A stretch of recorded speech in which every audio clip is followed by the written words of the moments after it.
Al-Fatihah.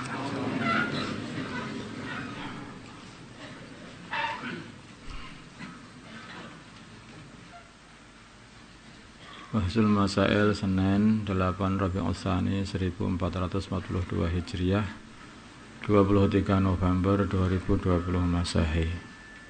Masalah PDAM yang biasa dibuat kalau di perkotaan itu. Saya juga menggunakan PDAM, yaitu air yang dialirkan dari pemerintah itu, yang mana semua penduduk yang menggunakannya itu menggunakan lebih dahulu dengan meteran, kemudian di akhir bulan baru ada hitungan pembayarannya itu.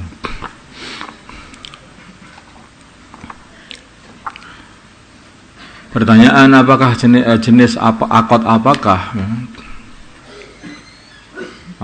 Jenis akad apakah?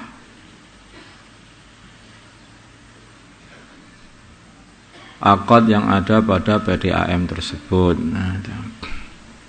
Jadi orang menggunakan air lebih dahulu, kemudian pembayarannya adalah akhir, mengikuti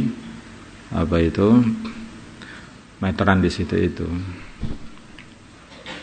Jawab, akadnya adalah di situ bai istijrar.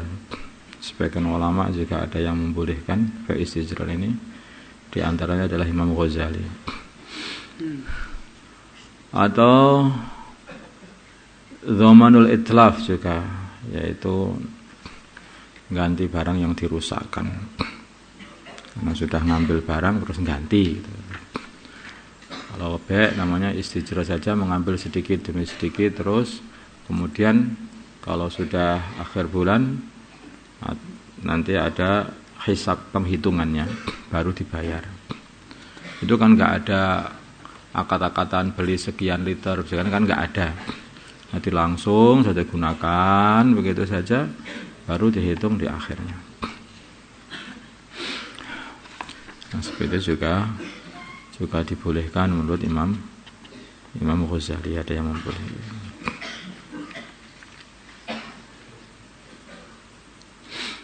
Kalau mu'atoh saja boleh, ya mestinya ya istijrar juga boleh. Alasannya seperti itu.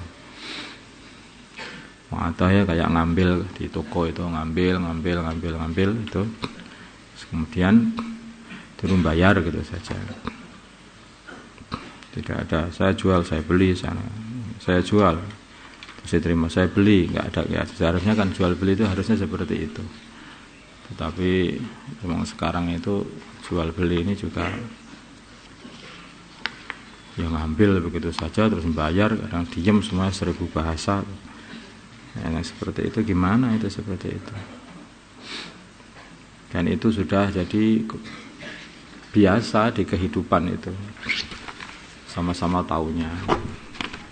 Wallahu a'lam. Bagi hasil yang ditetapkan.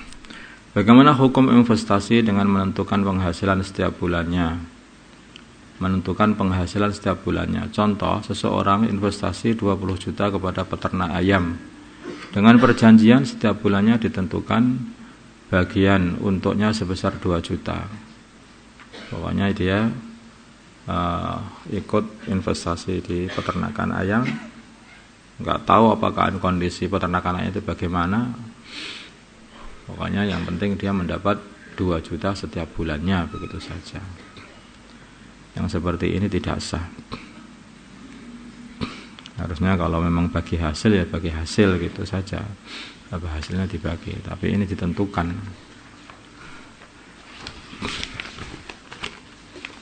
Sehingga kayak mirip dengan yaitu bunga yang telah ditentukan. Naruh di sini maka akan dapat sekian. Sudah nggak peduli apa yang terjadi ya, kayak seperti itu kalau orang naruh duit di bank untuk dibungakan di sana. Tapi kalau investasi seharusnya kan nggak seperti itu. Harusnya itu bagi hasil kalau investasi itu. Sehingga kayak murabahah ya namanya. Itu ada bagi hasil. Sehingga nanti hasilnya berapa Itu sekian persen dibagi dengan seperti itu. Apakah kalau persentase boleh, aku 50%, kamu 50%, nah itu sama-sama 50%-nya. Jadi apa yang ribahnya nanti itu lagi 50%, atau 60%, 40%, tergantung yaitu kesepakatan antara dua belah pihak. Wakil sebagai penjual sekaligus pembeli. Wakil sebagai penjual sekaligus dia sendiri yang beli. Ahmad adalah seorang santri yang bertugas berkhidmat di koperasi milik pesantren, di mana ia belajar. Di samping ia bertugas melayani para pembeli, terkadang ia juga melayani kebutuhan pribadinya. Jadi dia itu sebagai wakil, kalau dianggap sebagai wakil ya. Jadi sebagai wakil untuk menjualkan barang-barang itu, tetapi dia menjual barang itu kepada diri sendiri, dibayar kepada diri sendiri. Sehingga ia ingin membeli sesuatu yang ia tinggal menaruh uang saja dan mengambil barang yang ia inginkan. Dalam arti ia sebagai pembeli sekaligus sebagai penjual juga. Dia penjual juga pembelinya juga dia sendiri. Apakah dapat dibenarkan tindakan Ahmad dalam permasalahan di atas dan bagaimana solusinya? Yang seperti ini tidak dibenarkan. Yang seperti ini tidak dibenarkan atau tidak sah. Walaupun ada izin dari muwakil karena terjadi tunggal pelaku pembeli dan penjual dan pembeli. Tidak terjadi jual beli, penjual dan pembeli satu. Solusinya adalah dengan bertransaksi dengan wakil yang lain. Hanya di situ ada beberapa wakil selain Ahmad, ada Mahmud ya begitu. Maka dia beli ke Mahmud itu gitu, biar terjadi transaksi. Atau dengan muwakil langsung, yaitu pemilik koperasinya langsung. Itu solusinya seperti itu. Dalam permasalahan di atas, walaupun bertransaksi dengan sesama wakil harus dengan harga umum. Konco dhewe ya dimurahi lah. Nah, itu enggak boleh, itu harus memang dengan harga yang sudah ditentukan. Nah, itu ya. Apalagi ditambah lagi jangan ngomong-ngomong yang lain ya. Jadi harus dengan harga yang telah ditentukan oleh muwakilnya, kecuali ada izin khusus dari pemilik koperasi atau muwakilnya untuk memberikan diskon. Jadi bagi para wakil-wakil itu kalau mau beli nanti itu ada diskon khusus untuk mereka. Seumpama ada aturan seperti itu ya, misalnya diskon 10% atau berapa untuk khusus untuk para wakil-wakil itu. Itu ya boleh aja, nggak masalah. Yang sudah diizini sama muwakilnya.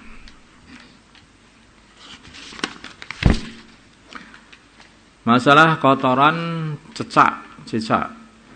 Sering di masjid ditemukan kotoran cicak atau cicak. Suatu ketika Pak Z membuang kotoran cicak dengan menggunakan secarik kertas. Jadi kotoran cicaknya itu diambil pakai kertas, kemudian dibuang.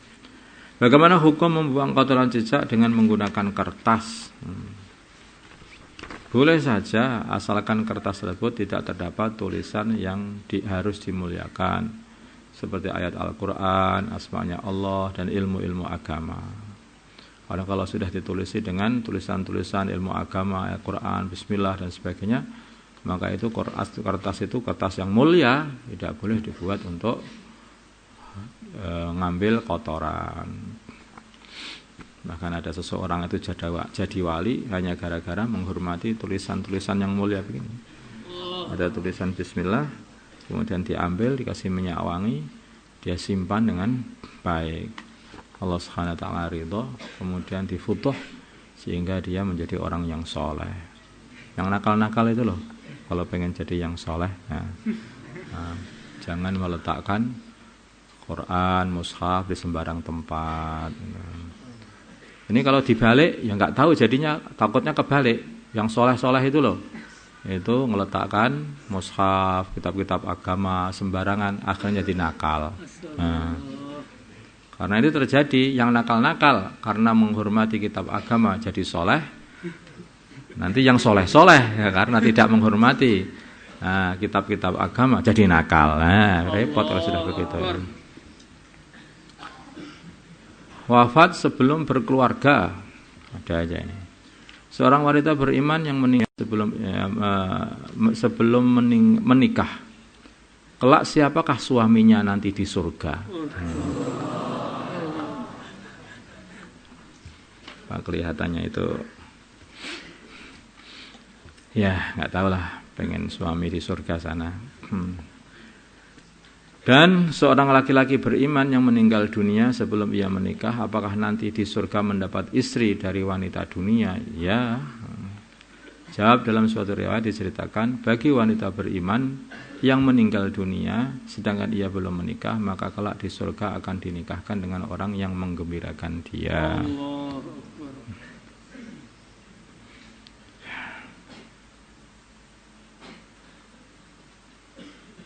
Orang yang membahagiakan dia, seharusnya itu. Kerubihi ainuha fil jannah. Bagi laki-laki beriman yang meninggal dunia, jadi di surga akan dinikahkan dengan 72 istri. Jadi surga itu poligami, kan nggak boleh orang anti poligami itu. Surga itu poligami. Karena kalau orang yang poligami itu ahli surga. Bukan targhib ini, saya nggak pernah narghib kayak seperti itu. Tapi jangan, karena ini masuk ahli surga begitu. 2 dari wanita dunia dan yang 70 dari kalangan bidadari. Artinya ya bisa jadi 2 dari wanita dunia ini adalah wanita-wanita yang belum bersuami.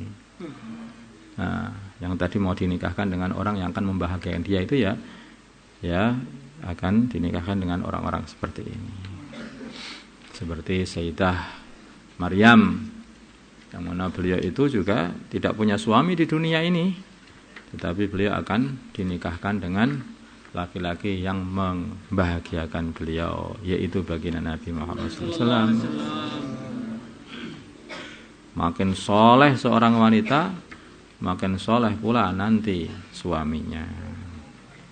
Seneng nanti di sana itu, nggak ada cemburu-cemburuan, nggak ada, seneng.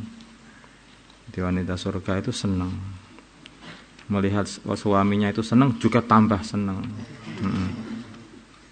Senengkanlah dirimu wahai suamiku. Ambillah sebanyak-banyaknya.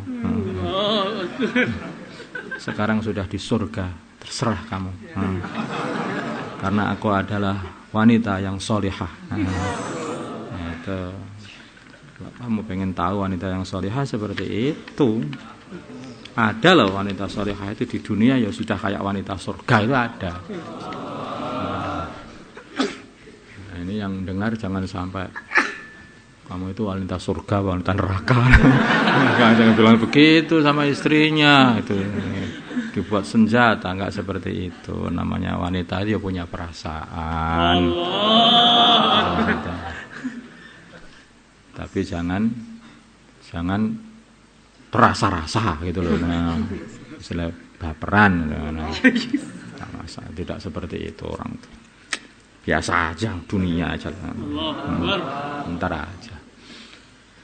Allahumma salli ala sayyidina Muhammad wa ala ali sayyidina Muhammad wa sallallahu wa sallam wa barakta wa taraham nahlan ta'ala sayyidina Ibrahim wa ala ali sayyidina Ibrahim fil alamin innaka Hamidum Majid. Allahumma arham sayyidina Muhammad, Allahumma ighfir li ummati sayyidina Muhammad, Allahumma aslih ummati sayyidina Muhammad, alif baina qulubi ummati sayyidina Muhammad. اللهم انصر مدى سيدنا محمد، اللهم عسى سلطانا نصيرا، صلى الله على سيدنا محمد النبي الأمي وعلى آله وصحبه وسلم. الحمد لله رب العالمين.